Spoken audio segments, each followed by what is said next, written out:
ठीक है। चलिए sir continue.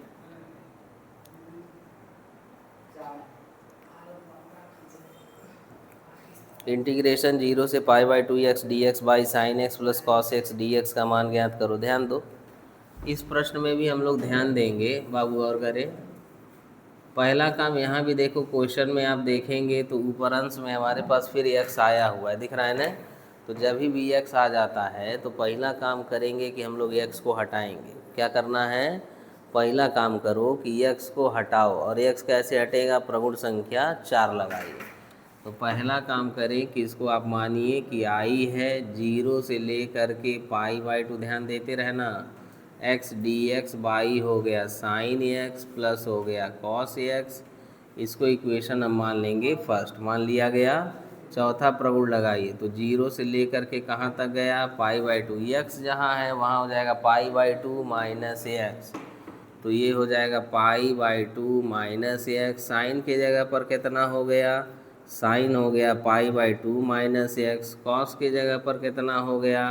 Cos pi by 2 minus X, और ये कितना हो गया? D X. कैसे हमने लिख दिया है? प्रगुण से। किससे ले लिया है? प्रगुण। चौथा, पाई बाई 2 माइनस एक्स जैसा है वैसा ही पड़ा रहेगा, इसमें कोई बदलाव नहीं हो रहा है। नीचे ध्यान दोगे तो sine 90 minus theta is equal to cos theta, और फिर आ गया cos 90 minus theta is equal to sine theta. तो दोनों बदलेंगे, साइन 90 माइनस थीटा के प्लेस पर cos theta, cos 90 minus theta के प्लेस पर साइन थीटा, दोनों रिप्लेस किया जाएगा। तो यहाँ हमारे पास हो गया कॉस एक्स और यहाँ हो गया sine x D x. Equation number क्या कहोगे? 2। किसके बराबर है? आई। समीकरण 1 और 2 को देखें। किसको किसको देख लिया गया? पहले इक्वेशन और दूसरे इक्वेशन को देखो, दोनों में हर बराबर है कि नहीं? बराबर है। अंश सीधा सीधा जोड़ना है। किसको जोड़ देना है? अंश को। तो कहेंगे समीकरण लेना पहले और धन कहना दूसरे से। पहला और दूसरा जोड़ोगे तो देखो आई और आई मिलेगा, कितना हो जाएगा? 2i हो गया। 2i 0 से लेकर के कहाँ तक जाएंगे? पाई बाई 2। ध्यान दो, जब दोनों इक्वेशन जोड़ा जाएगा तो कास एक्स प्लस साइन एक्स बटे में रहा, ऊपर आएगा पाई बाई 2 माइनस एक्स और यहाँ जुटेगा प्लस एक्स, तो एक्स और एक्स आपस में ख़त्म हो जाएंगे। तो हमारे पास केवल मिलेगा, लिख लो, एक्स प्लस हो जाएगा pi by 2 minus x, by हमारे पास हो गया sine x plus cos x, और ये हो जाएगा डी एक्स। देखो एक्स और एक्स हमारा ख़त्म। पाई बाई 2 कॉन्स्टेंट टर्म है, कहाँ ले लोगे? बाहर। तो ये पाई बाई 2 चला गया बाहर, 0 से ले करके पाई बाई 2, और यहाँ हो जाएगा 1 बाई साइन एक्स प्लस हो जाएगा कॉस एक्स, और ये हो जाएगा डी एक्स। अब यहाँ समझना होगा, 1/साइन एक्स प्लस कॉस एक्स आया हुआ है, देख रहे हो? तो 1/साइन एक्स प्लस कॉस एक्स यदि आ जाता है तब हम लोग कैसे हल करेंगे इसको? तो इसको हल करने के लिए 2 विधियां हैं। एक विधि तो आपके बुक में दिया है कि आप लोग साइन को टेन यानी कि हाफ एंगल में बदल दो टेन में, और कॉस को भी बदल दो। दूसरा प्रोसीजर ये है कि आप यहाँ इसके गुणांक और इसके गुणांक के वर्गों को जोड़ लीजिए और उसका वर्गमूल लीजिए और उसी से हर में भाग दे दीजिए। तो साइन का गुणांक कितना है? 1। कॉस का भी गुणांक कितना है? 1। 1 का वर्ग 1, 1 का वर्ग 1, दोनों जुटेंगे तो जाए करड़ी में 2। तो √2 से हर में भाग देना, किस में भाग दे दिया जाएगा? हर में। तो हमें मिला पाई बाई 2 इंटीग्रेशन 0 से ले करके पाई बाई 2, √2 से हमने यहाँ गुणा किया और √2 से ही भाग दे देंगे। तो 1/करड़ी में 2 साइन एक्स प्लस 1/करड़ी में 2, यह हो जाएगा कॉस एक्स, और ये हो जाएगा डी एक्स। आ रहा है? ध्यान दो, तो 1/√2 इसके प्लेस पर हम लोग कॉस 45 अंश लिख सकते हैं, 1/√2 इसके प्लेस पर हम लोग साइन 45 अंश लिख सकते हैं, लिखा जा सकेगा, क्योंकि साइन 45 कॉस 45 का मान इतना होता है। तो देखो यह हो गया पाई बटे 2 करड़ी में 2, 0 से लेकर के कहाँ तक? पाई बाई 2, 1/, यहाँ साइन एक्स रहने दो, 1/√2 के प्लेस पर हमने लिख दिया कॉस पाई बाई 4। कितना ले लिया? Cos pi by 4।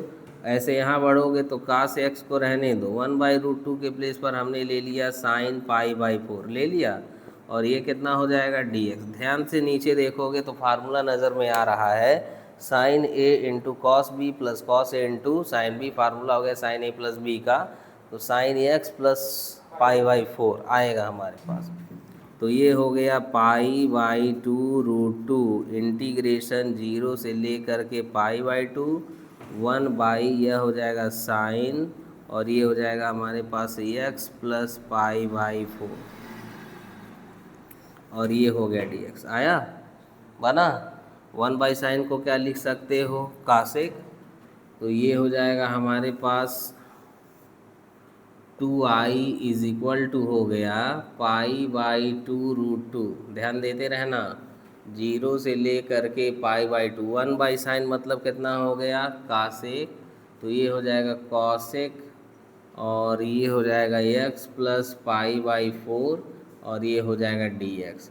मान लो कि x प्लस π/4 बराबर t है, माना x प्लस π/4 बराबर कितना t, अवकलन करेंगे तो केवल मिलेगा dx बराबर dt। आ रहा है। सीमाओं को बदलो, जहाँ माने हो वहीं सीमा बदल दिया जाएगा, तो यहीं ध्यान दे देना। t इज इक्वल टू है x प्लस π/4, पहले लिखेंगे जब अपर लिमिट लीजिए x इज इक्वल टू π/2, ध्यान देते रहना बाबू। π/2 जब पुट करोगे तो पाई में x के प्लेस पर π/2 हो गया, यहाँ π/4 होगा, एलसीएम होगा तो कितना हो जाएगा 4, 2 2 जा 4 2 2 4 हो जाएगा, 2π प्लस पाई यानी कि 3π/4। तो t की वैल्यू आएगी कितनी 3π/4, सही जा रहा है। फिर कहेंगे जब x की वैल्यू हो जाएगा, लोअर लिमिट ले लो 0, तब t इज इक्वल टू, इसकी जगह पर 0 हो गया बाबू, तो केवल क्या मिलेगा π/4। तो दो वैल्यू प्राप्त हुए, π/4 से लेकर के 3π/4, सीमाएं बदल गई, हो गया। और ये जो पूरा है, इस पूरे के जगह पर कितना हो गया t, सीमाएं बदल गई π/4 से लेकर के 3π/4 तक। तो हमारे पास हो गया कितना 2i इज इक्वल टू, ध्यान देते रहना, π/2√2 इंटीग्रेशन बदलिए π/4 से लेकर के 3π/4, देख रहे हो, और ये हो जाएगा कॉसेक t, और ये हो गया dt। सीमाएं बदल गई, कॉसेक t dt। अब कॉसेक x के लिए ध्यान दो तो दो सूत्र पढ़ा गया था, एक फार्मूला है log mod of cosec t minus cot t, और एक फार्मूला हमारे पास है log mod of tan π/4 plus x/2 plus c। तो tan वाला मत लेना, कॉसेक वाला लेना। तो यहाँ से हमारे पास हो गया 2i इज इक्वल टू π/2√2, और यहाँ हम लोग फार्मूला अप्लाई करेंगे तो हो जाएगा लॉग मॉड में कासेक t माइनस कॉट t, और विस्तार हो गया π/4 से लेकर के 3π/4, पहले अपर लिमिट फिर माइनस करके लोअर लिमिट।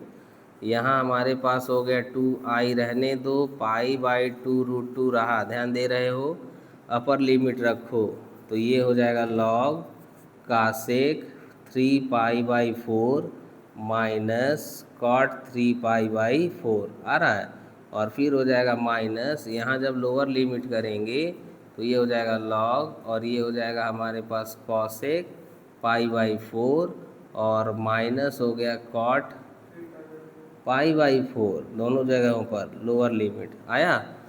3π/4 मतलब हो गया हमारे पास कितना 135 अंश, और 135 का यदि हम लोग मान निकालेंगे तब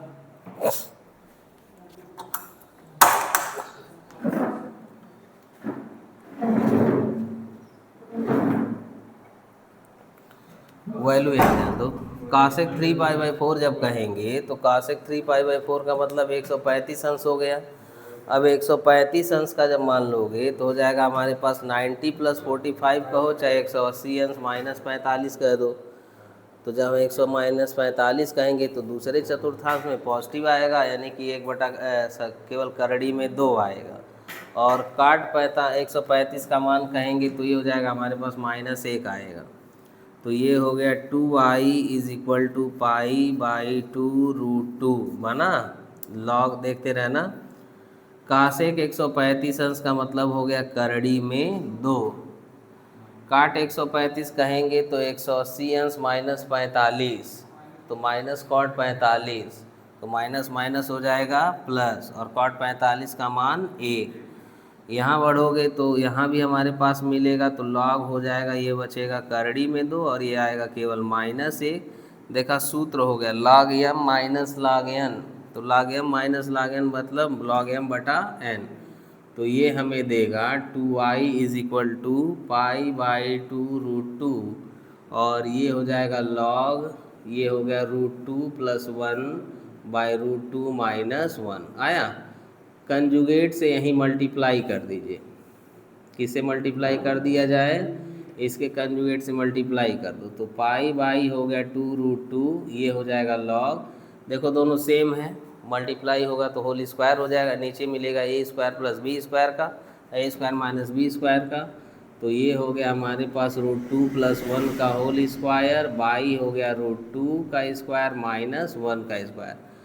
नीचे देखो √2 - 1, तो √2 का स्क्वायर करेंगे तो 2 हो जाएगा, और -1 का स्क्वायर होगा तो 1 ही आएगा, तो ख़त्म हुआ, नीचे हट जाएगा, केवल मिलेगा π/2√2, ये मिलेगा log √2 + 1 का होल स्क्वायर आ रहा है।